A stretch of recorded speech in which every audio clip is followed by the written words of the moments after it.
Olha só que legal. O Jornal Minas começa a exibir hoje a série de reportagens Rotas da Criatividade, destinos para valorizar a cultura e gerar renda. Nosso primeiro destino é a cidade de Rio Piracicaba. E a gente foi até lá de trem. Vem conferir comigo.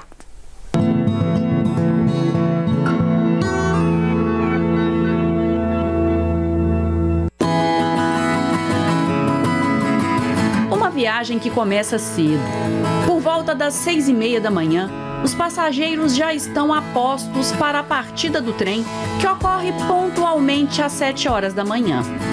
Assim começa uma viagem de cerca de 2.000 quilômetros que conecta Minas Gerais ao Espírito Santo. A gente percebe um público muito diverso, né? Nós temos muitas histórias aqui, até de pessoas que se conheceram, se casaram, né? Então é uma conexão muito forte, né? Essa paixão pela ferrovia, ela é muito forte para as pessoas que andam aqui no nosso trem de passageiros. Mais do que conectar dois estados, passando por estações de 29 cidades, o trem de passageiros também conecta histórias. Por ano, são mais de 1.200.000 pessoas que escolhem esse meio de transporte, seja para compromissos a trabalho, seja para viagens turísticas. O meu sonho um dia é dar trem, né? Eu andei de avião, de carro várias vezes, mas para trem é a primeira vez, então estou muito feliz de andar de trem. A vista é maravilhosa, a gente relaxa bastante, né? E pode curtir, a visão é muito boa. E eu vi, acho que é Barão de Cocais, onde mostra sobre o minério. Gente, que lugar, que coisa linda, muito bonito. Eu nem imaginava que seria daquele jeito. Muito bom. O trem de passageiros é composto por diferentes tipos de vagões. Além da classe executiva e econômica, um espaço é reservado ao restaurante, onde são vendidas refeições durante todo o trajeto. Depois de quase 13 horas de viagem, o trem de passageiros chega ao Espírito Santo. Mas a nossa parada é bem antes disso, na segunda estação após a saída de Belo Horizonte. Depois de 2h30 de percurso, vamos começar nosso roteiro cheio de história, comida boa e muita conversa. A cidade de Rio Piracicaba, na região central do estado, entrou para a Rota do Queijo de Minas em setembro de 2025. De lá para cá, o município, com cerca de 15.000 habitantes, tem vivido o fortalecimento do turismo. Visitas de pessoas de todo o Brasil e até mesmo do exterior têm movimentado a cidade e ajudado a fortalecer a economia local. A Rota do Queijo de Minas é uma plataforma que conecta turistas aos produtores do queijo Minas artesanal, uma iguaria que ganhou ainda mais destaque a partir de 2024. Naquele ano, os modos de fazer o queijo Minas artesanal foram oficialmente reconhecidos como Patrimônio Cultural Imaterial da Humanidade pela Unesco. Nossa primeira parada é na queijaria Queijamar, nome escolhido pela produtora Dircilene, que vem da junção da palavra queijo com o verbo amar.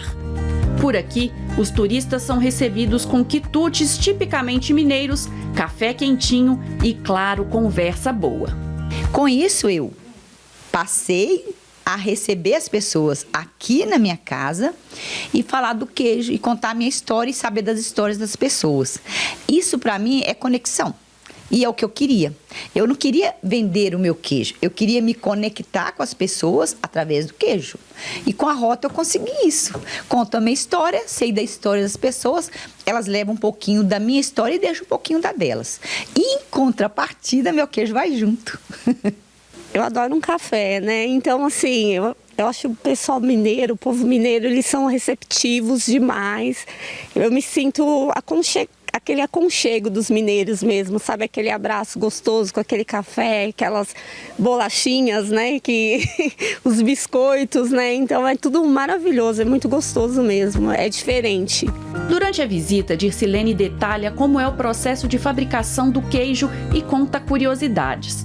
Por aqui são produzidos 450 queijos por mês, que precisam passar por um período de maturação de 22 dias para serem comercializados.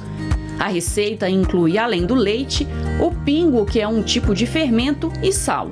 E, claro, memória e afetividade. Meu marido, ele mexia com carvão, plantava eucalipto, tinha floresta de eucalipto e fazia carvão. Então tinha vaca que ficava soltando pasto, criando bezerro, mas não mexia com leite mais. eu pedi para pegar o leite que eu queria fazer queijo, porque eu tinha um queijo que eu tinha comido há muito tempo, a época do meu namoro, que a família dele produzia. E eu queria ter essa experiência de volta. Ficou na minha memória afetiva, eu nem pensava nele não, mas nesse dia eu pensei. E aí entrou a história de começar a fazer um queijo que fosse o mesmo queijo que eu tinha comido.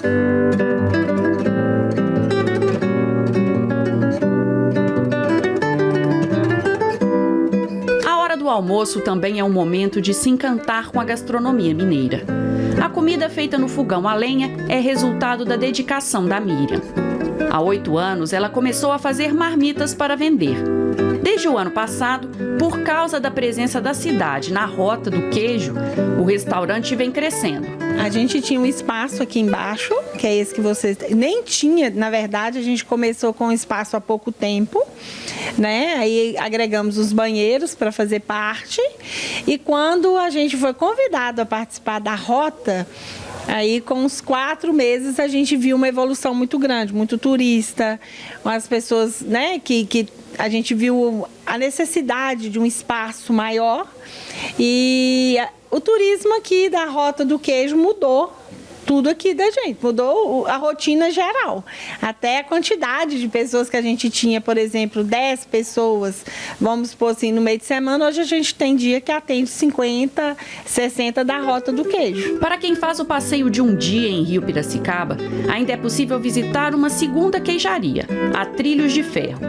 No espaço, além de degustar produtos típicos da nossa gastronomia, é possível conhecer um pouco da história da família do Pedro Caldeira, que se mistura com a história do comércio da região. Esse espaço aqui que a gente está nele foi um comércio. Na verdade, o comércio ele existe até hoje na propriedade, só que em outro espaço. E esse é o comércio, se não for o mais antigo de Rio Piracicaba, é um dos mais antigos. Esse espaço aqui é um espaço centenário.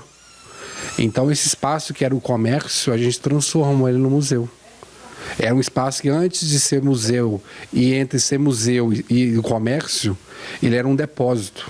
A gente mudou o depósito de lugar e transformou ele aqui com uma mixaria de objetos da família. Grande parte a gente não valorizou e se perdeu com o tempo. Isso aqui não é nem 1% do que tem na família, mas já conta um pouco da nossa história.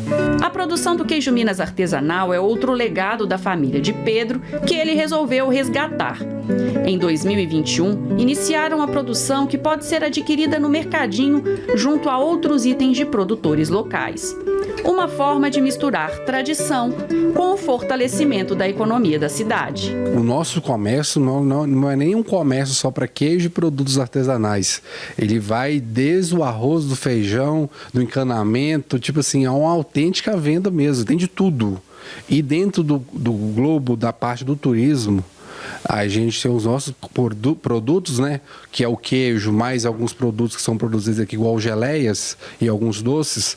Mas temos um mix de 12 produtores diferentes, pequenos produtores, junto com a gente. A gente tem quitandas, a gente tem cachaça, a gente tem imã de geladeira, a gente tem mais doces. Então a gente tem, além da gente, tem mais 12 pessoas pequenas junto, tendo oportunidade de vender e mostrar os produtos.